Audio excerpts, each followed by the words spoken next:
Happy New Year's from my family to yours. Here with another video. Today we are going to talk about, or I'm going to talk about, being raised in the 90's.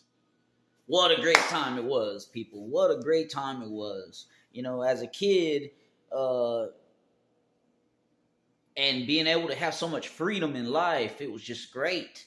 You got to do basically whatever you wanted to do. My mother would tell me, go outside and don't come back till the lights are turned on, or the street lights come on. Or on Saturdays, she would kick us out, lock the doors, and we were out there from 8 o'clock in the morning till 6 o'clock at night. Nobody checked on us, none of that stuff. And it was great, okay? It was great. But now I'm a father, and I look at how I raised my son. I would never let my son do that stuff. Let me tell y'all a story real quick. Okay, so this was probably like 1996. I was 11 years old. I had a four-wheeler that my father, he worked at a company as a supervisor, a crane company, and or an equipment rental place where they rented out a lot of cranes, big cranes.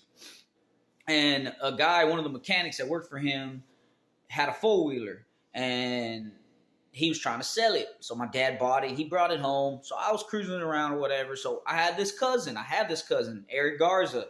Hey, cuz, if you see this video, you remember this. So we decide, I grew up out of city limits, out in the country, as if you might call it. Anybody watching this that's from the city, y'all might not really know much about the country, and that's cool. But check it out. So out here out of city limits, you can do what you want. You can shoot guns all night. You can party. You can do whatever you want. Ain't nobody gonna say nothing, right? So we're kids. My little cousin Eric, he's 3 years younger than me. We're on this four-wheeler. I'm in the front. I'm driving. He's on the back. So we're cruising in the monte in the back. And all of y'all that don't understand what monte means, it's the rose hedge. It's the woods, I guess you'd say. On the back of the property, that property actually belonged to somebody else, some friends of ours. We made a trail through there. So started off making a trail through there with the four-wheeler, and we did that for a week or so, and constantly cruising through there trying to put all that rose hedge down so we can make a good trail.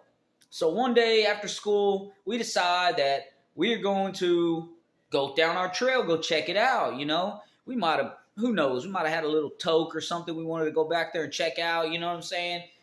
We were kids, we were doing all kinds of crazy stuff. We might have stole some cigarettes from my aunt and we wanted to go smoke them. Who knows? I don't know, all right? That was a long time ago. So we're cruising. Ooh. All right, man, we're cruising.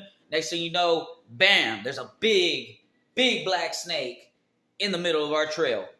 Believe that? A big black snake. All right, so as a kid, we don't know what kind of snake this is, nothing. Neither one of us are trying to experience what the snake is capable of doing. So on this four-wheeler, you had to put it in neutral. It had a shifter on the foot. You had to put it in neutral, and then it had a lever on the bottom, right behind your legs, off the motor. You had to hold the clutch, pull it up, and then pop it into gear. And that was reverse, okay? So I tell my cousin, I said, hey, cuz, I don't think we need to go across this across this trail. And he was like, yeah, for sure. Okay, so we put it in reverse, and we back up into the monte, all right? Bad mistake. It was a bad mistake, but it didn't end up too bad, all right? Check it out. So we back up. As soon as we back up, I hear shh, rattlesnakes, my boy. Rattlesnakes. Okay, so we're on top.